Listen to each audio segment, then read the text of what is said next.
Mind பாடி spirit healing சேனலின் அன்பான வணக்கங்கள். என்னோட வீடியோவில் உங்களை சந்திக்கிறதுல ரொம்ப சந்தோஷப்படுறேன். இன்றைக்கி நம்ம எதை பற்றி பார்க்க போகிறோம்னு சொன்னால், நம்ம எப்படி நம்ம வாழ்க்கையில் வந்து ப்ரேயர் முக்கியமாக இருக்குது, ப்ரேயர் எதற்காக பண்ணணும் அப்படிங்கிற விஷயத்தை நம்ம இன்றைக்கி டிஸ்கஸ் பண்ணுவோம்.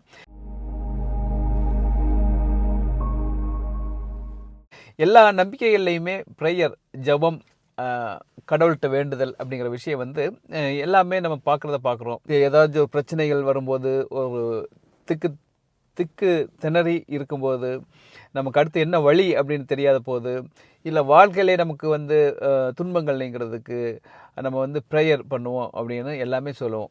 நம்ம ப்ரேயர் பண்ணணும், கடவுள்கிட்ட வேண்டுறேன், கடவுளே எனக்கு துணை செய்ய, அப்படி பல வகையில் வந்து நம்ம வந்து இப்போ ப்ரேயர் பண்ணுவோம். கோயிலுக்கு போவோம், ஒரு நேர்த்தி கடன் பண்ணுவோம், யார்கிட்டையாச்சும் சொல்லி எனக்காக வந்து நீங்கள் ப்ரேயர் பண்ணுங்கள் அப்படின்னு சொல்லுவோம். இது பல வகையில் வந்து இந்த ப்ரேயர்ஸ் வந்து நம்ம வாழ்க்கையில் நம்ம சந்திக்கிறத பார்ப்போம். இந்த ப்ரேயர் எதற்காக பண்ணணும், அதனுடைய நன்மைகள் என்ன, அது எப்படி வேலை செய்யுது அப்படிங்கிறது என்னுடைய அனுபவத்தை நான் உங்கள்கிட்ட ஷேர் பண்ண ஆசைப்பட்றேன். அதாவது நான் ஏற்கனவே வந்து கடவுளுடைய பிரதிபலிப்பு தான் நம்ம, கடவுளுடைய ப்ளூ பிரிண்ட் தான் நம்ம, இதை பற்றிய வீடியோக்களை நிறைய போட்டிருக்கேன். அதாவது கடவுள் முழுமையானவர், முழுமையான சக்தி உள்ளவர். அந்த உலகத்தவே வந்து அந்த பிரபஞ்ச சக்தி தான் இயக்கிக்கிட்டு இருக்குது. அதனால தான் அவ்வளோ பெர்ஃபெக்ஷனாக இயங்கிட்டு இருக்குங்கிறத நம்ம பல வீடியோக்களில் பார்த்துருக்கோம். அதே அந்த பெர்ஃபெக்ஷனுடைய அந்த முழுமையான அந்த ஆற்றல், முழுமையான அந்த தன்மை, நேச்சர், அதுதான் வந்து நம்மகிட்ட இருக்குங்கிறதையும் பார்த்தோம். சில நேரங்களில் அந்த முழுமையான தன்மைக்கு ஏற்ற அப்படி நமக்குள்ள அந்த முழுமை இல்லாத பொழுது வந்து நம்ம பிரச்சனைகளில் வந்து நமக்கு முன்கூட்டி போகிறதுக்கு வந்து ஒரு தடங்கள் வருது. அதுதான் வந்து விஷயம். அதாவது ஒரு 100 கிலோமீட்டர் ஸ்பீடில் வந்து ஒரு வண்டி போயிட்டே இருக்கும்போது அதில் உள்ளே உட்காந்துட்டு போகும்போது சொகுசாக நம்மளும் அதோடய போகும். அதை விட்டு நம்ம தவறி கீழே விழுகும்போது நம்ம எப்படி அடி விடுவோமோ, அதோட அந்த பயணத்தோடு சேர்ந்து போக முடியாத சூழ்நிலை வருமோ, கீழே விழுந்து சிராய்ப்புகளாக ஏற்படுமோ, அதே போல் தான் வாழ்க்கையில் வந்து அந்த முழுமையான அந்த பெர்ஃபெக்ஷனோட இயங்கி அதோட லயிச்சு போக முடியாத நேரங்கள் நமக்கு பிரச்சனைகள் வருது, கஷ்டங்கள் வருது. அதனால தான் வந்து நம்ம துன்பங்களை அனுபவிக்கிறோங்கிறத நம்ம ஏற்கனவே பல வீடியோக்களை சொல்லியிருக்கோம். அதனால் நம்ம ப்ரேயர் பண்ணும்போது என்ன ஆகுதுன்னு சொன்னால், அந்த முழுமையான அந்த தன்மை வந்து நமக்குள்ள இயலாமைகள், நமக்குள்ள குறைபாடுகள் அதெல்லாம் நீக்கி அந்த தன்மை வந்து நமக்குள்ளே இறங்கி நமக்கு ஒரு யோசனையை கொடுக்கும், ஒரு வழியை காமிக்கும். ஏன்னா நமக்குள்ளே வந்து ஒரு முழுமை இல்லைன்னு சொன்னால் அங்கே வந்து ஒரு தடை ஏற்படும். தடை ஏற்படும் போது நமக்கு வந்து சிந்தனைகளில் மாறுபாடோ, சிந்தனைகளில் தப்போ, செயல்பாடுகளில் தப்போ, யோசனைகளில் தப்பு, இது போல் தப்புக்கள் நடக்கும். அங்கே தப்புக்கள் நடக்கும்போது நமக்கு வந்து நன்மைக்கு பதிலாக தீமை வரும். சரியா? இப்போ ஃபார் எக்ஸாம்பிள் வந்து நமக்கு ஒரு திடீர்னு ஒரு பெரிய ஒரு கடன் சுமை இருக்குது, நம்ம அந்த கடன் சுமையை தீர்க்கணும் அப்படிங்கிற ஒரு சூழ்நிலையில் இருக்குன்னு வைங்களேன். அப்போ வந்து அந்த கடன் சுமையை வந்து சரியான வழியிலையும் தீர்க்கலாம், இல்லை யாராச்சும் ஏமாற்றி போய் சொல்லி அப்படியும் நம்ம வந்து அதை வந்து ஜமாளிக்கலாம். சரியான வழியில் தீர்க்கும்போது நமக்கு வந்து வரக்கூடிய நாட்களில் அது பிரச்சனை வராது. அதே போல் தவறான வழியில் வந்து நம்ம யாராச்சும் ஏமாற்றி அப்படி பண்ணும் பொழுது வந்து அப்போ அந்த பிரச்சனையை தீர்ந்துடலாம். ஆனால் வந்து வரக்கூடிய நாட்களில் வந்து அதனுடைய பலன்களை நம்ம அனுபவிக்க வேண்டிய சூழ்நிலை வரும்.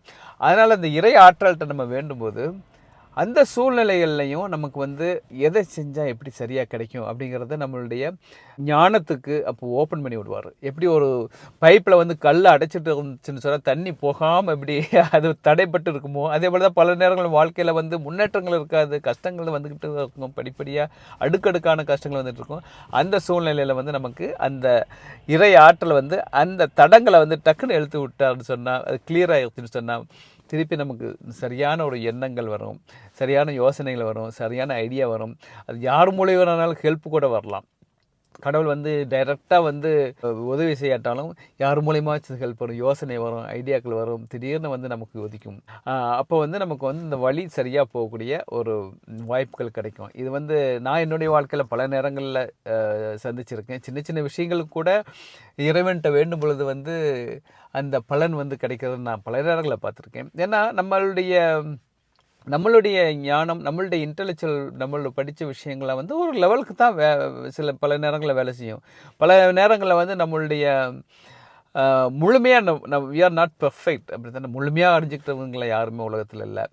அதாவது ஒரு லட்சம் பேஜ் உள்ள ஒரு புக்கு இருக்குன்னு வைங்களேன். அந்த புக்கில் வந்து நம்ம வந்து ஒரு சின்ன வார்த்தை தான், ஒரு புக்கில் வந்து எத்தனையோ வரிகள் இருக்கும், சென்டென்ஸ் இருக்கும், பக்கங்கள் இருக்கும், இப்படி பல இது சொல்லலாம்.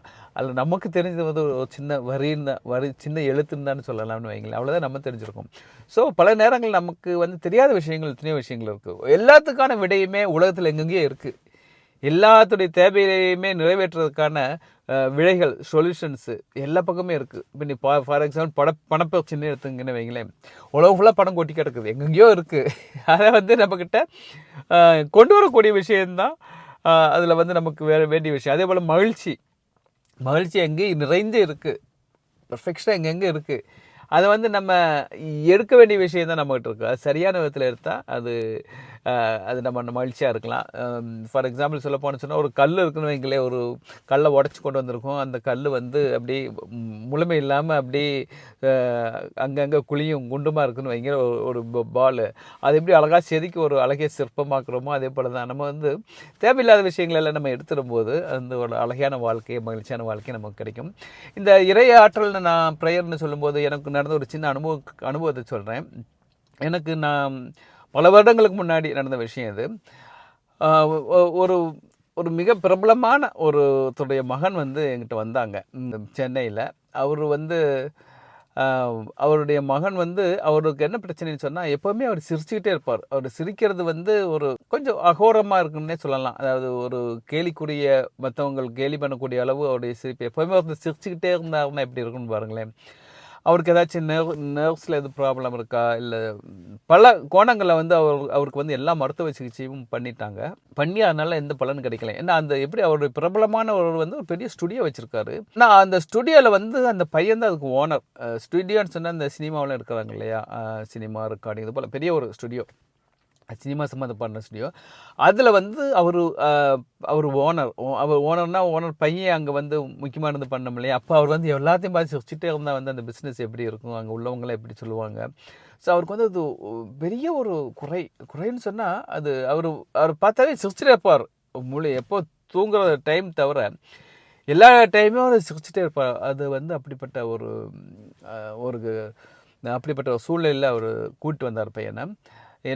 பல வருஷங்கள் நாங்கள் எல்லா சிகிச்சை எடுத்து எனக்கு இதுக்கு விடையே கிடைக்கல அப்படின்னு சொல்லிட்டு, நானும் சில நாட்கள் அவருக்கு சில சிகிச்சைலாம் கொடுக்கும்போது எந்த பலனுமே கிடைக்கல. அப்போ என்னடாட்ட நான் கடவுள்கிட்ட வேணேன், இறைவா இது வந்து இம்பாசிபிள். நான் இந்த புக்கிலே இந்த சிரிப்பை வந்து என்னென்னமோ முயற்சி பண்ணி என்னுடைய அறிவு, ஆற்றல், அனுபவத்தை வச்சு ஆனால் எதுவும் பலனும் கிடைக்கலன்ட்டு நான் ப்ரேயர் பண்ணிகிட்டே இருந்தேன். ப்ரேயர் பண்ணி முடிச்சதுமே டக்குன்னு ஒருத்தர் கதவை தட்டினார், என்னுடைய கிளினிக் கதவை. தட்டினதுமே கதவை திறந்து பார்த்தா என்னுடைய நீண்ட நாள் நண்பர் வந்திருந்தார். வந்து கொஞ்ச நேரம் உட்காந்துட்டு அவருக்கும் நாமளாக வந்து உட்காந்துருந்த போது என் கையில் ஒன்று நீட்டும் போது அது வந்து பபுள் கம்.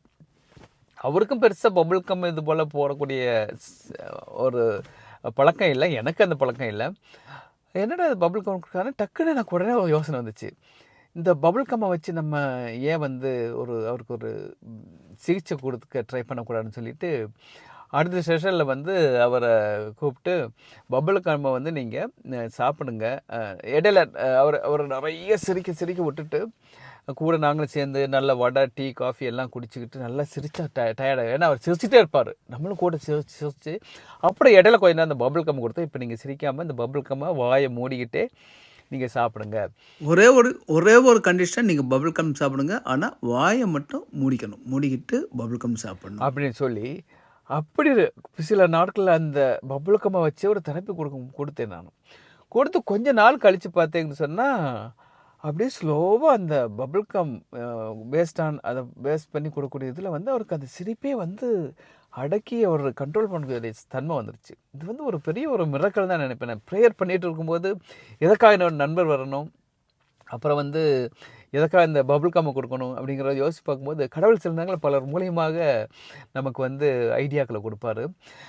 இது அவருக்கு சிகிச்சை முழுமையாக குணமாயிட்டார். கடைசியாக அவர் வந்து பெற்றோர்களுக்கு வந்து அளவற்ற சந்தோஷம், ரொம்ப சந்தோஷமான சந்தோஷம், மிகப்பெரிய சந்தோஷம். இது போல தான் சில நேரங்கள் நம்ம பெரிய விஷயத்தில் வந்து நமக்கு விடை கிடைக்கும்னு வாழ்க்கையில் நினைக்க முடியாது. சிறிய விஷயங்கள் மூலமாக கடவுள் உங்களுக்கு காமிப்பார். அதனால் உங்களுக்கு முடியாத தருணங்களில் உங்களுடைய பணப்பிரச்சனைகள் இருக்கலாம், வாழ்க்கை பிரச்சனை இருக்கலாம், குடும்ப பிரச்சனை இருக்கலாம், குழந்தைகளால் பிரச்சனை இருக்கலாம். எனக்கு நிறைய மெசேஜுகள் இது வருது. அவங்களுக்கெல்லாம் நான் வந்து சொல்லக்கூடியது, அந்த நேரத்தில் இந்த கடவுளை வேண்டுங்க. கண்டிப்பாக உங்களுக்கு நம்பிக்கையோட முழுமை நம்பிக்கையோட வேண்டுங்க, கண்டிப்பாக உங்களுக்கு பலன் கிடைக்கும். இந்த ஒரு நல்ல செய்தியோட இந்த வீடியோவை நான் இங்கே முடிச்சுக்கிறேன். இன்னொரு வீடியோவில் சந்திப்போம். நன்றி, வணக்கம்.